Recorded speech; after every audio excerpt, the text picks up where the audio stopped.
નમસ્કાર ખેડૂત મિત્રો, હું એજે મૂળિયા આપ સર્વ ખેડૂત મિત્રોનું હાર્દિક સ્વાગત કરું છું. ખેડૂત મિત્રો, ખેડૂત ખુશ તો બધા ખુશ. આ વાત લઈ દર વખતે આપણે ખેડૂત મિત્રોને મળીએ છીએ અને ખેતીની જે છે કંઈક ને કંઈક એ નવી માહિતી મેળવીએ છીએ. મિત્રો, આજે આપણે વાત કરીએ છીએ જીરાના પાક. વર્ષોથી જે છે જીરાનું વાવેતર કરે છે અને ખૂબ સારું ઉત્પાદન લે છે એવા મારા પ્રગતિશીલ ખેડૂત દલસુખભાઈ ની મિત્રો આજે મુલાકાત લેવાના છે. દલસુખભાઈ જે છે કેટલા વીઘામાં જીરું વાવ્યું છે, જીરાની અંદર જે છે કયું જીરું વાવ્યું છે, બિયારણનું કેટલું પ્રમાણ રાખ્યું છે, કેવી કેવી દવાઓનો છંટકાવ કરે છે તે પાસેથી જાણવાનો પ્રયત્ન કરીએ. દલસુખભાઈ, આપનો પરિચય. દલસુખભાઈ શંભુભાઈ લીલાપુર, ગામ લીલાપુર, તાલુકો જસદણ, જિલ્લો રાજકોટ. તમારો મોબાઈલ નંબર દલસુખ. 98 252 54 120. દલસુખભાઈ, જીરું કેટલા સમયથી તમે વાવો છો? કેટલા જીરું વાવ્યું છે 8-9 વર્ષથી એમને વાવ્યું છે. 8 થી 9 જીરાવાળાનું જીરું, હા. જીરાવાળાનું જીરું જે છે 8 થી 9 વર્ષથી વાવેતર કરો છો. જીરાની કઈ વેરાયટી પસંદ કરો છો? ગુજરાત 4. ગુજરાત 4 નંબરનું જીરું વાવો છો. કેટલું વીઘે કેટલું જીરું? પોણા 3 કિલો. વીઘે પોણા 3 કિલો જીરું નાખો છો. હા. બરાબર. જીરાને જે છે એ કેટલા પિયત આપ્યા છે? 4 પિયત ચાર આપી પિયત આપ્યા છે. હવે આની અંદર પિયત હવે આપવાનું? પિયત નથી આપવા. હવે પિયત નથી આપવાનું. ના. બરાબર. અને આની ઉપર છંટકાવ માર્યા રાખવાના છે. સારા છંટકાવ. યુમિક ને એ બધું. હા.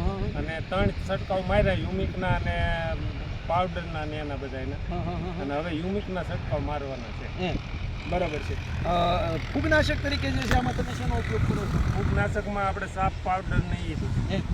બરાબર. અને ખાસ કરીને જે છે એ જીરાના પાકની અંદર કાળજી કઈ રાખવાની હોય એ અમારે? કાળજી તો આ છોડવા ન લંઘાય ને પાવું હોય ને વાતાવરણ અનુકૂળ હોય, જો આ મેઘરવો છે, ઝાકળ છે, એ વાતાવરણમાં પાવાનું નહીં. ખુલ્લું વાતાવરણ થાય તીકડે જ પાવાનું. બરાબર. આમ તો આ વરિયાળી અત્યારે જે છે દોડવે ભરાઈ ગયું છે. હા. અને આને જે છે એ પિયત હવે ન આપવામાં આવે તો પણ હા, પાકી તોય જાય ખરું? 6, 7, 8 મણ જીરું થઈ જાય. એમ. હા. બરાબર. ખેડૂત મિત્રો, આ એક ખાસ ધ્યાનમાં રાખવા જેવી બાબત છે કે આપણે જીરું બગડતું હોય ને આ રીતે કરીએ એટલે અટકાવી દઈએ પાણી, એટલે બગડતું બંધ થઈ જાય. અમારે આમાં ક્યાંક છોડવા બગડતા હતા, પછી પાવાનું બંધ કર્યું એટલે બધું અટકી ગયું છે. બરાબર છે. ખેડૂત મિત્રો, અમારા દલસુખભાઈ જે છે આ વર્ષે કેટલા વીઘામાં જીરું કર્યું છે? 25 વીઘા. 25 વીઘામાં જીરાનું વાવેતર 25 કર્યું છે. વીઘામાં જીરાનું. બરાબર. જીરાની અંદર જે છે એ મિત્રો ખાસ કાળજી રાખવાની બાબત હોય તો હાલના સમયગાળા અંદર એની ફૂટ અવસ્થા અને આપણે કહેવાય કે દાંડીલી હા. અવસ્થા અને દાણો ભરાવાની અવસ્થા છે. દાણો ભરાવો. ત્યારે આ અવસ્થાએ દલસુખભાઈ આપણે જે ભલામણ કરીએ છીએ હા. દૂધ અને ગોળ. દૂધ દૂધ અને ને ગોળ ગોળ, ભરાઈ હા. ગયો કે છંટકાવ બાકી છે? બાકી છે. હવે મારવાનું છે. એમ. દૂધ ને ગોળનો. મિત્રો, આ દૂધ અને ગોળનો છંટકાવ ખાસ કરીને કરવા જેવો છે. આનો છંટકાવ કરવાથી આપણા ઉત્પાદનની અંદર એની ક્વોલિટીની અંદર ખૂબ મોટો ફાયદો થાય છે.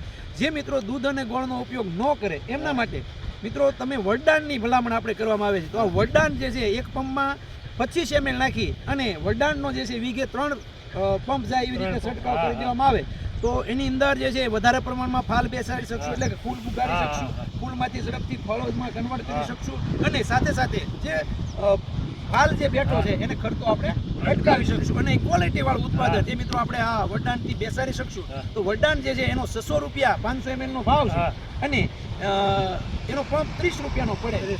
1 વીઘાનો ખર્ચો આમ ગણીએ તો 90 રૂપિયાનો. 2 વખત છંટકાવ કરવાની ભલામણ છે એટલે 180 રૂપિયાનો ખર્ચો થાય. પણ 180 રૂપિયાની સામે આપણે 10 ગણો ફાયદો એ મિત્રો આપણને આ વરદાન જે છે કરાવે છે.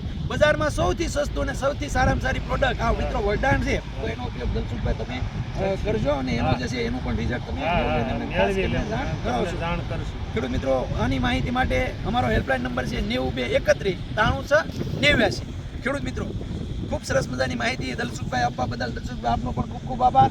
ખેડૂત મિત્રો, ખેડૂત ખુશ તો બધા ખુશ.